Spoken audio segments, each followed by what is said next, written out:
SGC here, and we are back with a final impression. Daredevil Season 1. There we go. Netflix has Marvel's first TV thing down and finished. And overall, I would say it was a pretty good season. It was a great season opening. It totally beats my interest in terms of just everything that came before it. Arrow, I dropped 2 episodes in.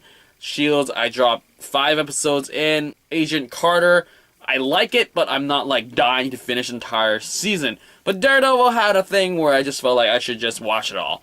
And like I said, it's gritty and stuff. I still don't know how it matches the vibe of the rest of the Marvel universe, as in now that they're announcing all these like, yes, Daredevil's contract to show up in a movie, or Season 2 is announced. There's so many questions and everything, and I do wonder if the showrunners are going to do a different direction. Maybe they'll bring it more in tune with the Marvel Universe stuff, and I feel that's more of a way to go rather than make it super dark and gritty. And I think, like, sure, Netflix, you can do violence, but do it tastefully, as in you don't need to be like Hannibal NBC, like, gore fest here.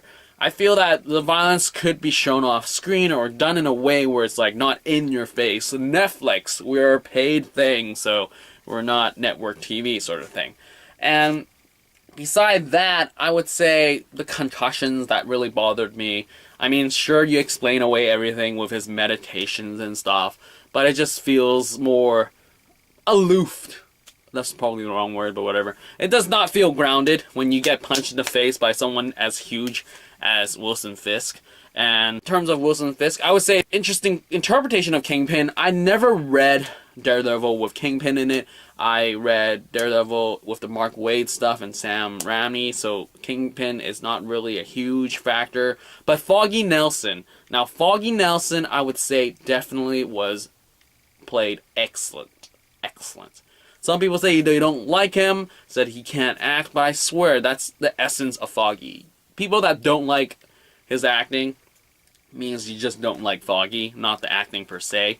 And yeah, so the acting there was great. Karen, hit and miss. She was good sometimes, bad sometimes.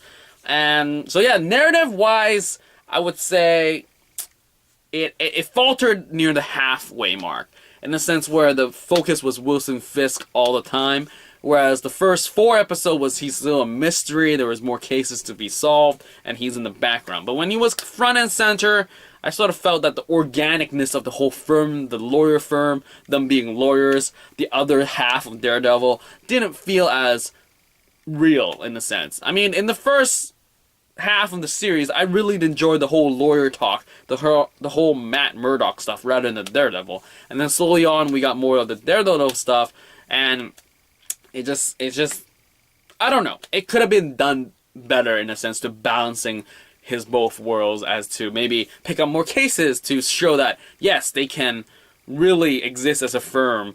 I mean, like, timeline-wise, we don't really know how much time. Maybe the last 6 episodes took like a week or what have you, and the previous 6 episodes took a month or what have you. But I just didn't feel like the last 6 episodes proceeded in the same time span as the first half of the season. And I feel the first half of the season did a lot better in terms of balancing everything. And now I'm repeating myself. Another thing is everyone's raving on the whole episode 2 long shot hallway fight scene.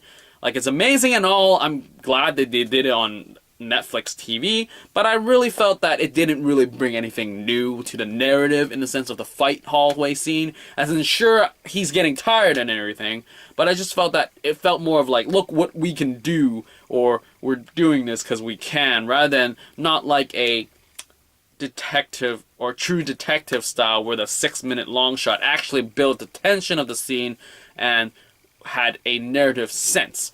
And Daredevil, that scene just was the payoff in the end, where it's like, yeah, you know, you keep punching the guy, he gets up, and the same thing. This Daredevil guy is much more human compared to everybody else, but it just felt kind of like draggy, and maybe I'm to blame, as in, I just didn't have patience, but I'd rather see a long shot of 6 minutes of True Detective than rather a hallway scene of how long Daredevil was.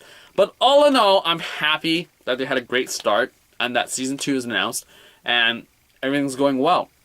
And I'm happy how they introduced the Daredevil costume. That was done well. Stick was awesome. Also, the whole Japanese stuff was kind of cool.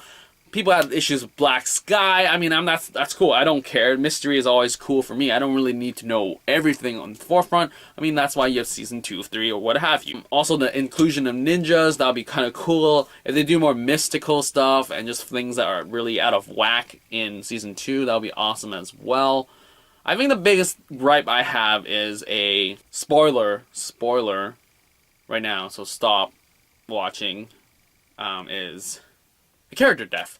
And that was the biggest thing, as in, like, I don't understand why it had to happen, and it just sucks that they had to choose him, and it doesn't really push that much in a narrative sense, as in, like, he represented a lot of things, and you taking him away just didn't feel as a smart move. I mean, you have Night Nurse that hopefully will continue the connection, or the connecting tissue between Daredevil, Jessica, Luke Cage, and Iron Fist.